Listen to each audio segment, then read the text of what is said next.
So today I'm going to talk about something that I know we're all dreaming of, and that is to enforce all our governance policies in a really simple way. Because how boring is it to make sure that all your workspace items are following the correct naming standard that you have set up, or how almost impossible is it to know if there are any duplicates in your Fabric tenant, and how challenging is it actually to know if you have a colleague that is leaving and you need to know, do they actually have admin rights to some items, because you want to remove that before they leave so that these items are not just going to float around and continue to exist without someone else taking over. All of these are really valid, challenging, sometimes even boring policies to enforce, but now we can do it so much easier, and that is through the Fabric Core MCP Server. So I'm going to today show you how to install it, how that can work in practice, because now this MCP server includes the OneLake API.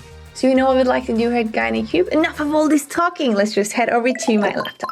Okay, so for this video, I'm going to use Visual Studio Code and the Copilot GitHub chat. And the very first thing that we have to do is to actually install the Fabric Core MCP server. And we do that by going into the documentation here, and you see that we need to copy this cloud endpoint for the Copilot GitHub agent to connect to. So let's copy that and then head back to Visual Studio Code. Now up here, I want to either click this show and run commands or click Control-Shift-P. And then I want you to start writing the MCP and server, and you see that it's going to pop up, and then you select that.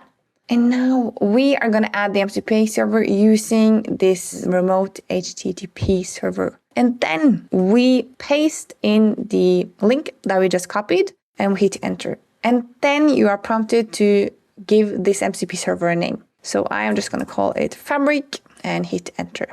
Now we need to see if it's actually part of the tools that the agent is going to use. So we do that by clicking the configure tools section down here. Open that one up, and here you see that the Fabric MCP is now part of those tools that I can select. So make sure that this one is selected. And here we see all the different functions that the Fabric MCP server is going to use to solve all our problems. We see there's a bunch of stuff here that it's going to take advantage of.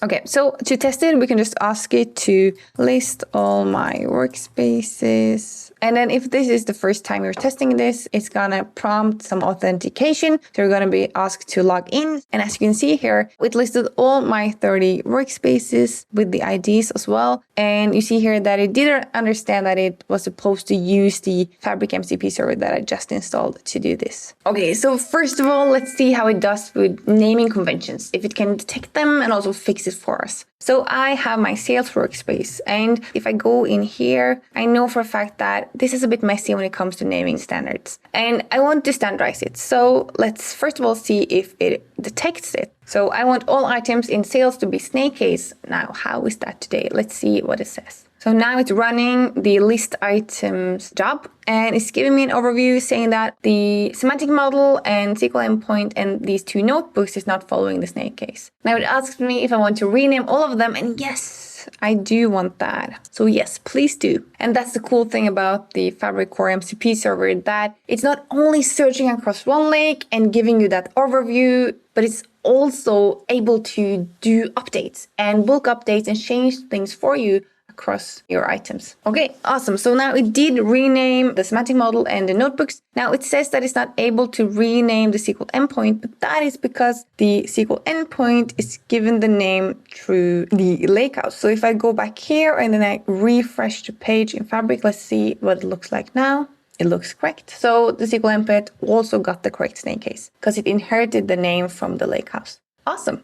Okay, what else can I do? Now, I have a lot of data around sales, so I wanted to list all items that is containing sales and analytics. The reason I want to do this is to, one, check for any duplicates, but I also want to understand how many items do I have that just is named something like sales analytics. Because now with Copilot, I know that if any users are asking questions about sales and analytics, Copilot is going to look for these items and use these to answer the questions. But I need to know that the context behind these is good enough for Copilot to answer the right questions. So let's take a look at what it gives us. And wow, as you can see, there's a bunch of different items called something with sales in different types of workspaces. Now, one interesting thing is that we have sales analytics. That is a semantic model duplicated because it exists in 2 different workspaces. Then I could say, is this correct? Are we losing the one source of truth that we want to have inside of Fabric? Is this something I should act upon as the governance manager, or is this okay? I also see that we have a bunch of sales lakehouses, and I also know for a fact that these are containing different types of sales data that should not be used to answer the same questions in Copilot, for instance. So then I could ask the MCP server to give me some more information about descriptions and make sure that the context around this is better, maybe even rename them to make it easier for Copilot to use them correctly. What else can we do? We talked about the admin rights and access control levels. So I want to know if there are any workspaces where my good buddy, just in case, is the admin, because he is going to leave GuideCube, unfortunately. So I need to reassign all admin rights.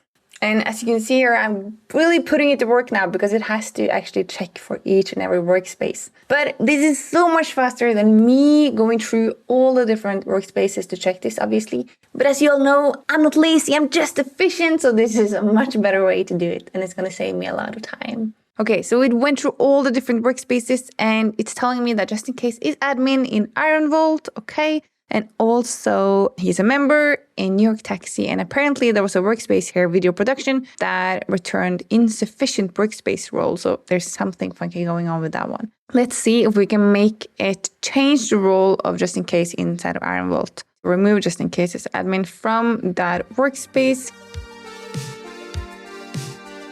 All right, and then let's open up Fabric to see for the Iron Vault workspace. Justin does not have access. It worked. I think this is so cool because obviously we're saving a lot of time to get that level of control. And this is also just the first step of the things that you could do, because next you could use the Core MCP server to really automate your processes. So now I'm curious to know what you guys think. What should be the next use case we should test? Let me know where in the comments below. And if you haven't already, make sure to hit that subscribe button so that we can continue on this journey together. As always, thank you so much for watching from Adam, Patrick, and this gal right here. And I'm excited to see you guys in the next video. Bye!